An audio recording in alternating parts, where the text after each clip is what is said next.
E aí, colecionador, você já imaginou ter aí a master oficial daquele álbum do artista que você gosta muito? Ou ainda ter apenas um canal lá, o canal de bateria que John Bonham gravou aí algum dos seus álbuns mais famosos no Led Zeppelin? Pois é, isso vai ser possível daqui a alguns anos com os NFTs. E é isso que a gente vai falar aí depois da vinheta.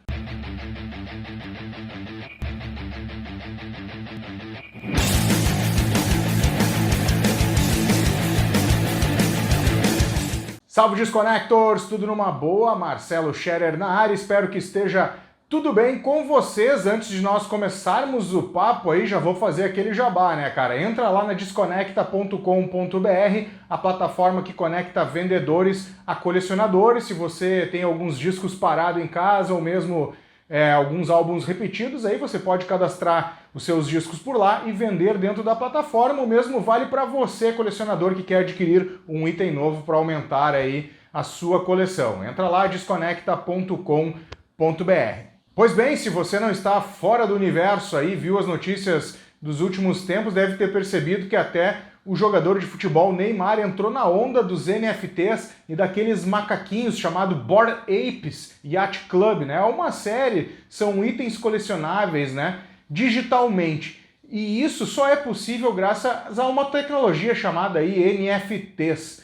Mas afinal, né, o que são as NFTs, né? Vamos separar aí por partes para a gente poder explicar com calma como funciona esse processo das NFTs. Afinal, não é uma coisa muito simples para nós que viemos do mundo analógico e adoramos tanto a mídia física. Mas eu posso garantir aí para vocês que os NFTs podem chegar com tudo nos próximos anos aí, inclusive nos itens colecionáveis de música, né? Aliás, já tem muito artista vendendo suas músicas através dos NFTs, né? Inclusive vendendo direitos autorais, fazendo com que você possa ganhar algum dinheiro aí através desses direitos autorais. Vamos explicar então aí o que são NFTs. Ponto número 1 aí, antes de explicar o que são os NFTs, a gente precisa entender uma tecnologia chamada blockchain, né? Ou cadeia de blocos. Vamos pensar aí no banco, cara. Esse mesmo, os bancões aí, Itaú, Bradesco, Nubank, né? Esses caras, eles têm servidor e bancos de dados centralizados, ou seja, todas as transações são certificados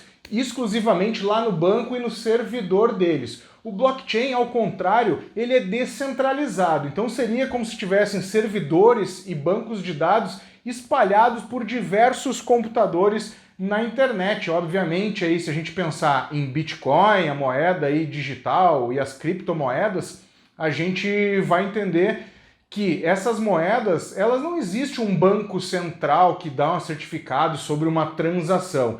E sim, cara, elas ficam espalhadas ao redor do mundo, então são servidores potentes. Antigamente a gente conseguia minerar, né, que é o termo que a gente utiliza para certificar uma transação dentro desses blocos. Antigamente a gente conseguia fazer essa mineração nesses computadores comuns, né? Hoje, com o avanço aí do interesse da população frente ao Bitcoin, né, cara? Hoje então precisa de grandes fábricas, né, farms, né, de mineração, né?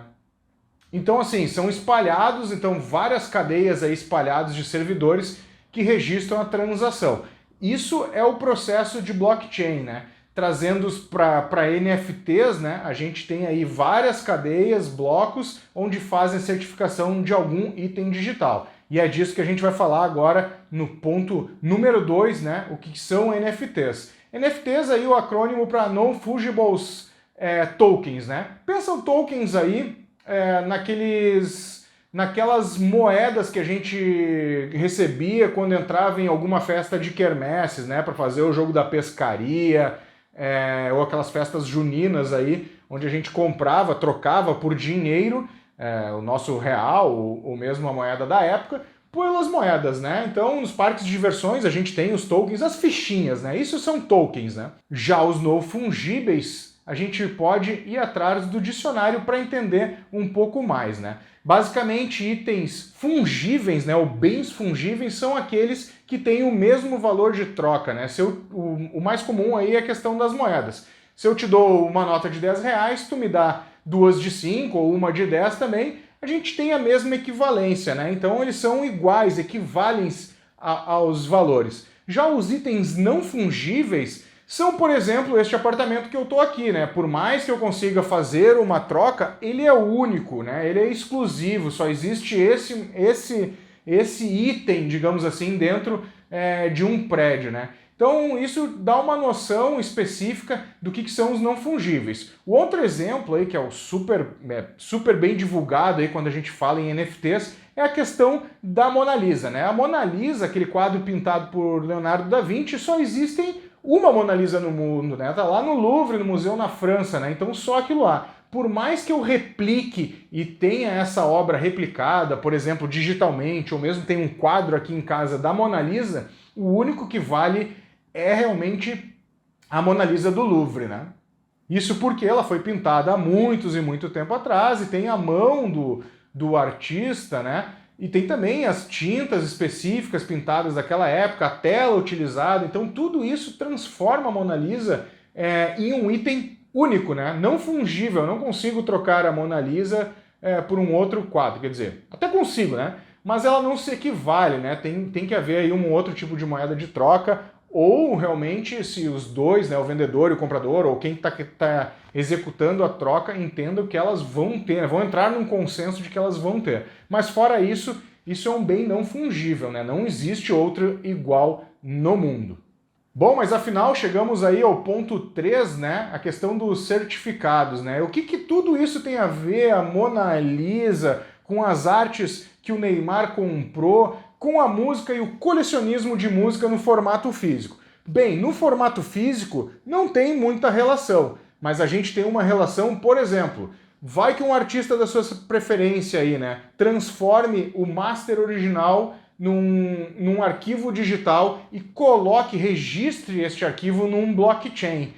Esse arquivo ele vai ser único justamente porque ele está registrado como NFT, ou seja, o NFT nada mais é do que uma ferramenta que certifica que aquele arquivo daquela master ela é única. Ou mesmo, né, uma cópia específica de algum disco, né, a cópia 001 de um disco pode ter um valor diferente da 002, da 003. Se ele está cadastrado aí dentro do blockchain, utilizado com a ferramenta NFT, elas vão ser numeradas e cada um vai ter o seu valor, né? Elas não serão iguais. Então o NFT nada mais é que um certificado de validade. Certifico que aquela cópia é a edição número 1, aquela outra cópia é a edição número 2, ou mesmo, né, eu tenho a bateria do John Bonham em algum disco específico, só a trilha e eu sou certificado por aquilo, né? Avançando um pouco mais ainda na linha dos músicos, hoje os músicos inclusive já estão vendendo até partes dos direitos autorais dentro deste modelo. Ou seja, você pode comprar os direitos autorais e receber mensalmente, né, ou a forma que é recebida através dos streamings, parte das músicas desses artistas. Ou mesmo o cara vende a obra inteira, né? Enfim, é uma forma aí que os músicos estão encontrando neste aperto que a gente vem passando aí por causa da pandemia, né? De conseguir aí uma outra forma de remuneração, sabendo que, né, os streamings não pagam muita coisa, né? Então é uma forma deles terem uma outra maneira de se remunerar, né? Do lado do colecionador, né, trazendo para o nosso lado, é uma forma da gente ter um item exclusivo, né?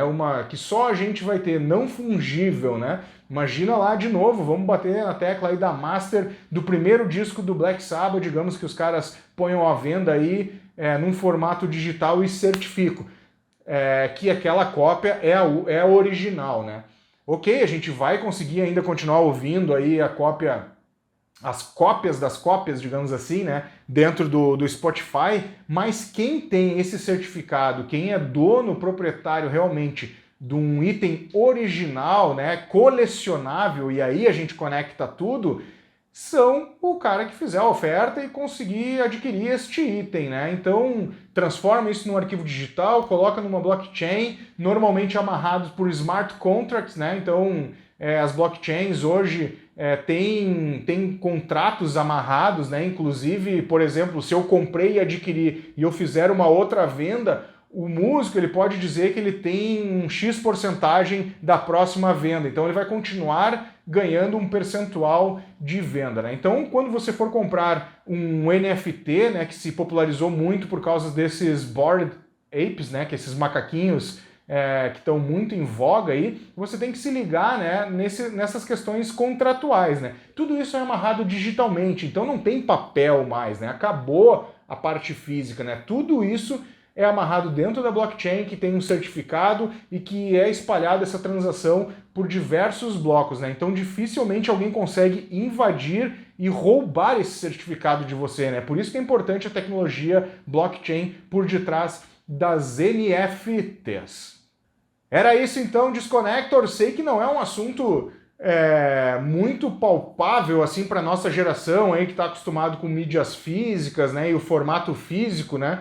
Mas é uma forma aí que o ser humano vem achando, né, a partir do momento que o digital entrou nas nossas vidas. Lembrando que toda a evolução humana, né, a gente está baseado muito na questão da abstração, né, e da credibilidade que o homem dá para determinado item ou coisa, né? Eu falo item ou coisa por quê? Por que o real vale o que vale, né? Por que a moeda vale o que vale? Porque tem um conjunto de pessoas que acreditam que aquilo ali tem algum tipo de valor, abstrai, né? Abstrai algum tipo de valor daquilo ali. O mesmo vale aí para Bitcoin, o mesmo vale agora para os NFTs. Então, assim, é uma coisa que vai, muito possivelmente, aí, durante os próximos anos, vai se firmar no mercado, assim como aconteceu com as criptomoedas e mais precisamente o Bitcoin, né, que hoje está valendo uma pequena fortuna ter um Bitcoin. O mesmo vai acontecer com os NFTs de artes e principalmente os colecionáveis, obviamente, porque são NFTs, né, mas de música, né? A gente vai poder, daqui a alguns anos, aliás, a gente já pode em algumas situações, né? Músicos como o Abu Janra aí do Mulheres Negras já colocou as suas músicas dentro de NFTs e já estão vendendo. Faz uma busca no Google aí que você vai encontrar a arte do Abu Janra aí para poder comprar aí neste formato digital certificado. Lembrando então, vale como um colecionável porque ele tem um certificado, ele tem um selo que certifica. Ao invés de você ir no cartório, você tem um certificado digitalmente. Então, por mais que existem outras cópias, você vai ter o original. É a mesma coisa aí de copiar CDs, como a gente fazia aí nos anos 90, ou fita cassete nos anos 80. Então, assim, é isso que vale, a certificação através das NFTs. Beleza, então? Eu sei que é um assunto que não é muito fácil aí de entender e absorver. Espero que tenha conseguido passar todo esse conceito de NFTs para vocês. Ficando alguma dúvida, fica aí para vocês escreverem nos comentários quais são as suas dúvidas, se vocês acreditam no futuro dos NFTs, principalmente pensando aí nos colecionáveis de música, se faz sentido para vocês, ficou com dúvida, escreve aí nos comentários, vou deixar aí um próximo vídeo para você maratonar o canal e até o próximo vídeo.